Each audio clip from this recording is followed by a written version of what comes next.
Good morning. Welcome to IG's early morning call. It's Tuesday, 24th of October. Let's take a look at what's to come here as we look towards the start of today's European session. We begin with some poor numbers coming through for German consumers.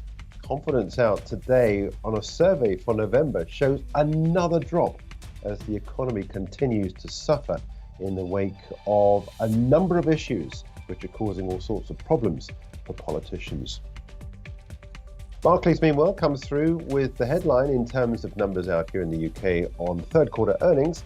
Profits down to 1.9 billion from 2 billion, but in fact it comes through a touch better than had been expected.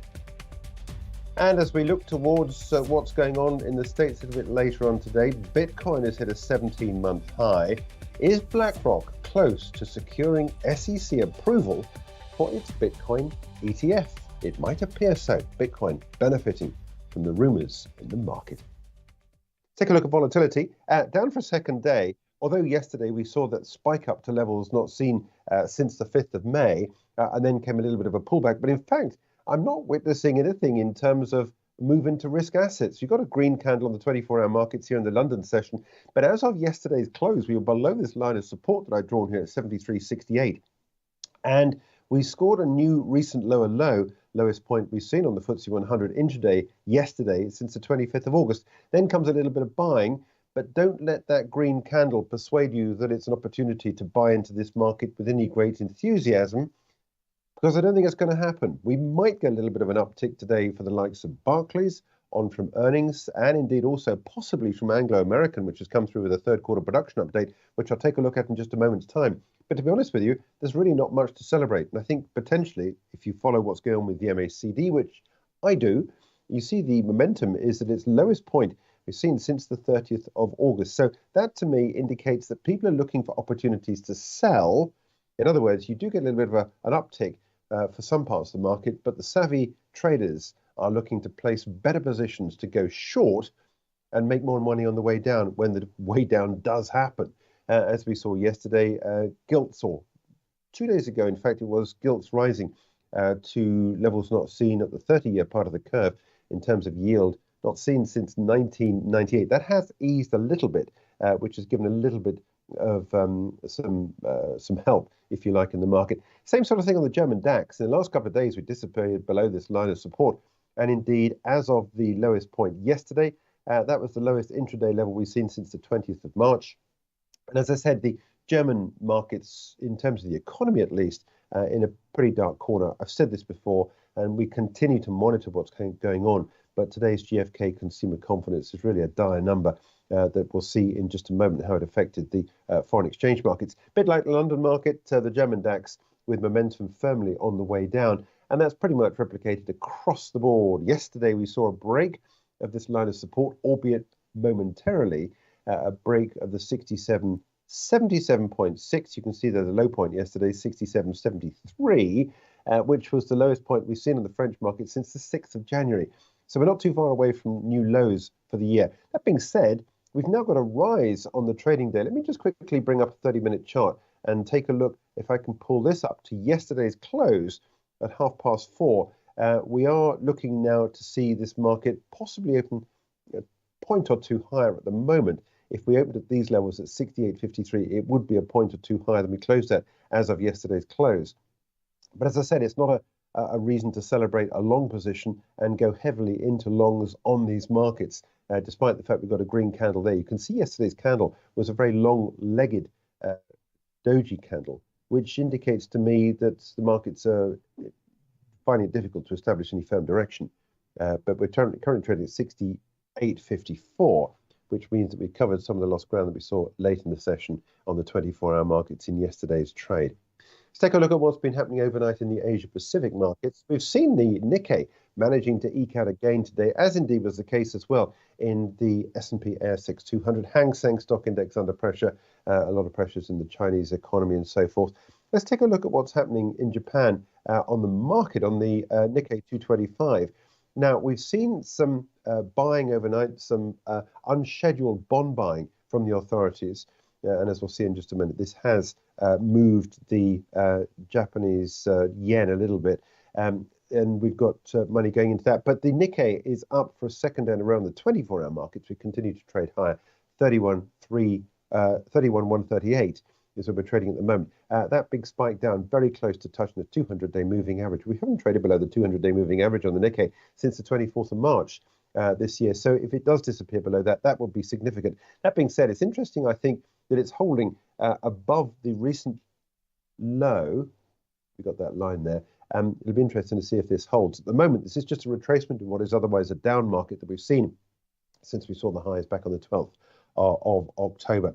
Let's take a look at what's been happening on Wall Street. As of yesterday's close, we saw losses on the Dow, losses on the S&P 500, but we did see a rise on the NASDAQ market. NVIDIA is an interesting story. We'll take a look at NVIDIA in just a few moments' time. There's some positive news coming out of NVIDIA overnight in its march against some of the other big chip makers. Let's take a look at that move up we saw on the NASDAQ yesterday.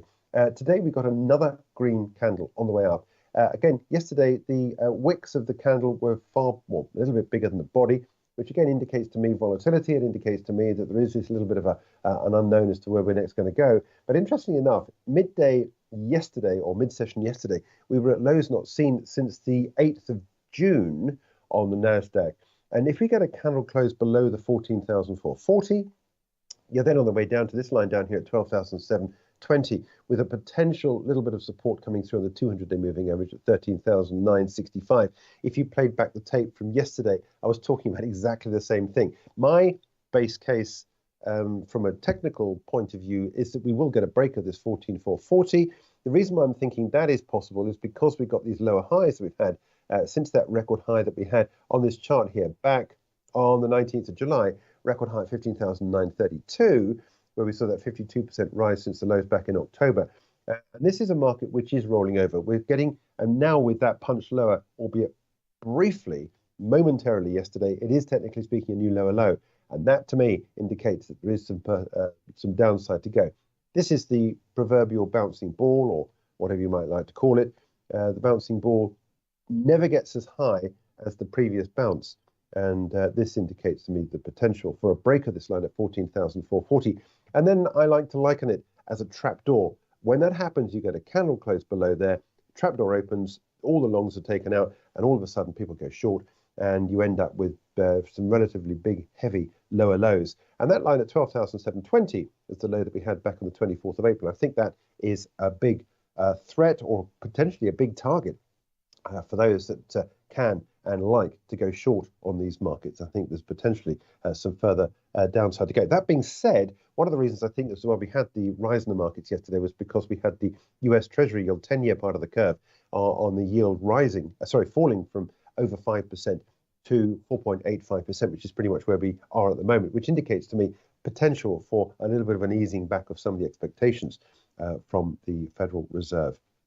Now, it's a big day for PMI data right across the major developed world. Later on today, we've got numbers coming through from the Eurozone, France, Germany, Italy, Spain, all producing individual numbers as well. Here in the UK, we get it in the US later on. And this morning, we've had it in Japan.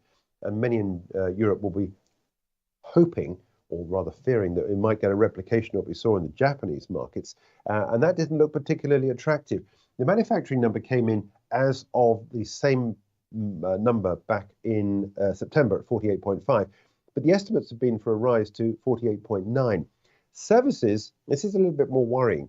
It's above 50, which means there is technically speaking still expansion, but in fact the service number coming in at 51.1. Estimates have been for 53.8, so there's a slight weakening of that. I want to take a look at this chart here, which is the dollar against the Japanese yen. We've been talking a lot about the fact that we failed to get above the 150.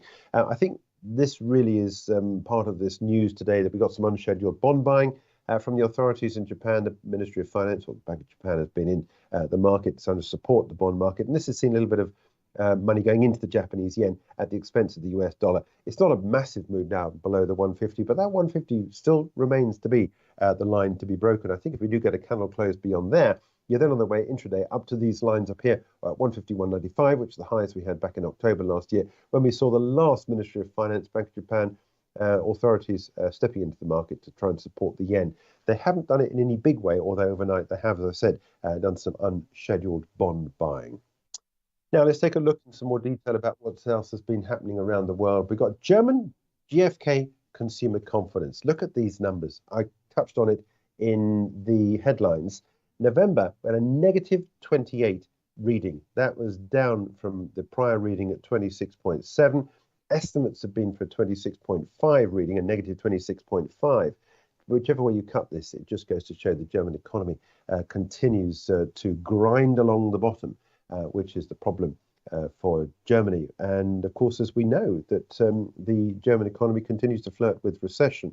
We get some growth numbers out in the next couple of weeks. This is the euro-dollar trade. I think this is really being steered by what's happening in the dollar. We'll take a look at that in just a minute. This is a one-month high, highest point we've been at since the 20th of September. In fact, 4 days beyond a one-month high. Money going into the euro. We've also got money going in as well into sterling.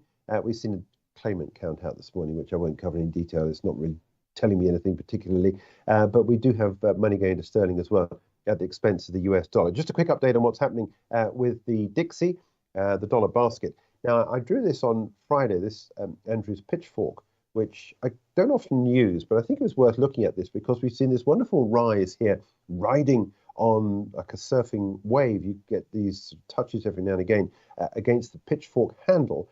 And all of a sudden, you go into this more volatile period. And indeed, you can see at the moment, we're now touching the low point here at 105.11. Now, if we do get a break of that, and you can see the dollar basket is now at its lowest point here since the 22nd of September. So we're looking there at 1 month lows, which of course is pretty much the inverse of the euro-dollar trade. But 1 month lows for the dollar against the basket of currencies. And we'll be picking up on this a little bit later on at 1:30 today and beat the street. I'll be looking at what's happening in the dollar basket later on to see just what's going on ahead of the US PMI data out later. But at the moment, at least, the dollar is on the way down. Again, this is another reason, perhaps, possibly, maybe we've got it lower against the Japanese yen rather than the bond buying that we've seen overnight. But nonetheless, the message is that we've got the dollar down against a whole basket of currencies. Now, let's look at what's happening with some of the companies reporting earnings this morning. There's a whole long list of them. I've just taken 2 or 3, which I thought might be of interest. I want to go first with Barclays on its third quarter numbers. 9-month numbers, 6.4 billion pre-tax profit. For third quarter pre-tax profit, we've got 1.9 billion pounds. And that is down from last year's number, but a touch better than had been expected. Look at the Barclays share price ahead of the open today. We're not too far away from this line of support at 142.7. The company says it sees full-year UK net interest margins 3.05% to 3.1%. Now, this is an increase on last year's number. Net interest margin is the benefit that companies have in increased interest rates. It means that the banks can borrow from the central bank, Bank of England, and then lend out at a higher rate. So it means that they have this bigger interest rate margin. And that's what we've seen from the likes of Wells Fargo, from JP Morgan Chase, from Citigroup, from Bank of America, Bank of New York Mellon. They've all done it in the States, and that's fully what we're expecting here in the UK. And that's what we got this morning from Barclays. Third quarter commodities banking revenue, 3.08 billion. The estimates have been for 3.24. So that is a little bit of a disappointment. So where do we go from here? Now, if you look through the numbers and you think this is a short trade, 144.1, your stop would go up here at around about the 148. You want to break this line down here. And then the next line of support all the way down at 128.2. So if we do get some negativity in the Barclays trade this morning, that could well be the direction of travel. If you're long on this, and as I said, depends on which bit of number you look at, you are looking at a stop below this line of support with a view to taking it higher. I'll leave you to make that decision. But what I want to do is to stay on the chart and just quickly wind in another company, very similar sort of closing in on, very similar to we saw to Barclays, very similar shape here for Anglo American, the miner, very close to breaking the support at 1950.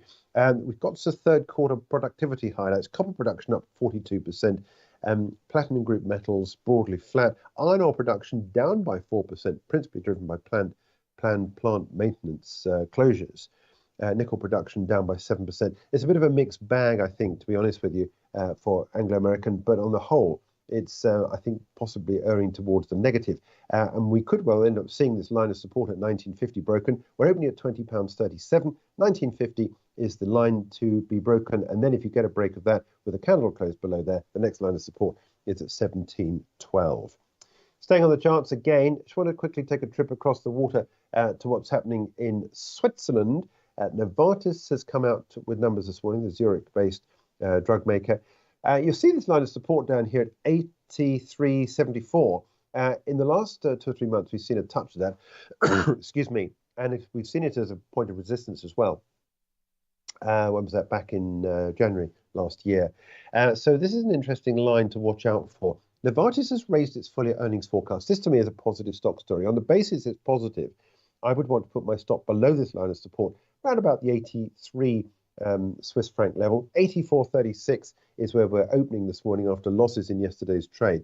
It's raised its forecast the third time on strong sales of its pharmaceuticals products after its generic drugs business Sandoz was spun off and listed back on the 4th of October. The Swiss drug maker now expects group core operating income to grow by a percentage of mid to high teens this year. That's up from low to double-digit mid-teens previously predicted. So I think whichever way you look at this, it's possibly a positive stock story on the trading day today. So it's one of those companies I think it's worth looking at from a potentially long stock story this morning.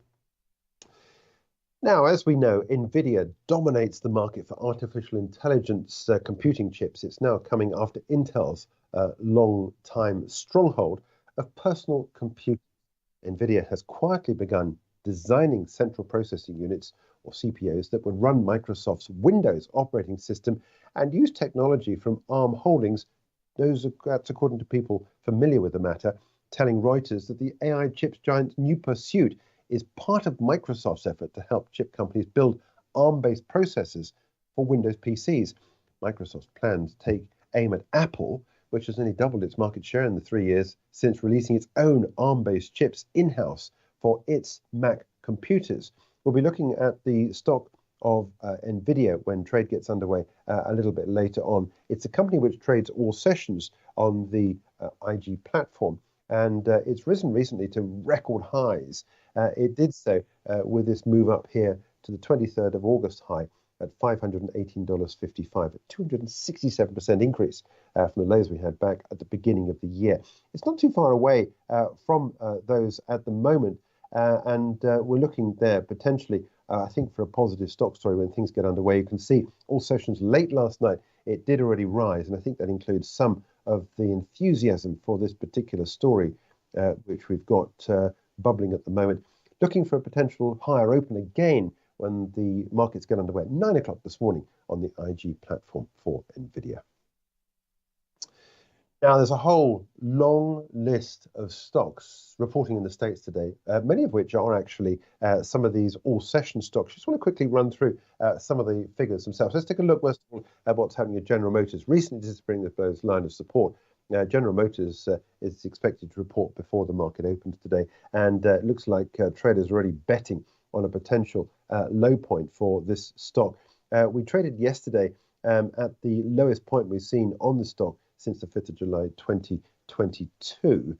And if you go back further than that, you've got to go all the way back to October 2020, up from the COVID lows. So that's General Motors, one of the stock stories reporting this morning before the opening bell. Another all-session stock is Coca-Cola. We've seen a little bit of a rise recently. This big drop that we've seen is on warnings coming through from some of the big supermarkets that are telling these big drinks makers that people are beginning to pare back spending on high sugary drinks. So that's a story worth watching. Another one before the bell today is General Electric. General Electric is another company which I think could well be one of these stocks to watch at the beginning of today's session. It's another all-session stock on the IG platform. It's done really well recently, just off the highs at 106.65. We'll be looking for some good numbers out there a little bit later on today. And then comes after the bell this evening, Snap. This story is well told. Trades well below the line we got here, which is the IPO price for Snap. Initially, it traded enormously above that, up to those record highs back in September 2021. But since then, it's traded down. It'll open at 9.53. All sessions on the IG platform this morning at 9 o'clock. UK time. Microsoft is another one. Watch that trading from 9 o'clock this morning. It's another stock you can trade all sessions, and this trades and will be trading after the bell tonight when we see earnings come through for the third quarter for Microsoft. And also another one to watch out for is Google. Alphabet, of course, owns Google. Alphabet is the stock to watch out for after the closing bell tonight. That'll open at $138.93.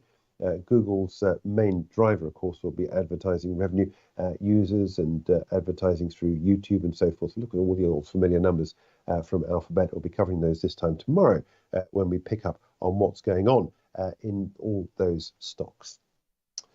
Now, let's shift the focus and take a look at an area of the market we don't often look at, and that is Bitcoin. But we do look quite often at the price of Coinbase, for example, and other companies which trade in this particular area of the market.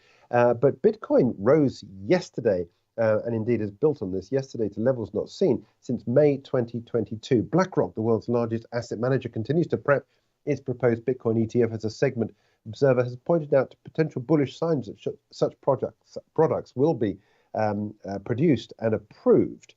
BlackRock's planned iShares Bitcoin Trust is now listed on the Depository Trust and Clearing Corporation website. The planned fund's ticker is IBTC, according to the listing. So it looks like the door has been opened. It's just a question now of the SEC coming through and telling the market it has indeed proposed that. We'll have to see how that story develops. Quick update on where we are in terms of the price of oil. Down for a third day. Difficult to know where that's going to move. I guess it's really all about what's happening in the Middle East. And of course, spot gold. To be honest with you, it's all about the Middle East as well. Recently climbing to within a hair's breadth of the 2000 level, but easing back yesterday. Got money going back into debt, 1977.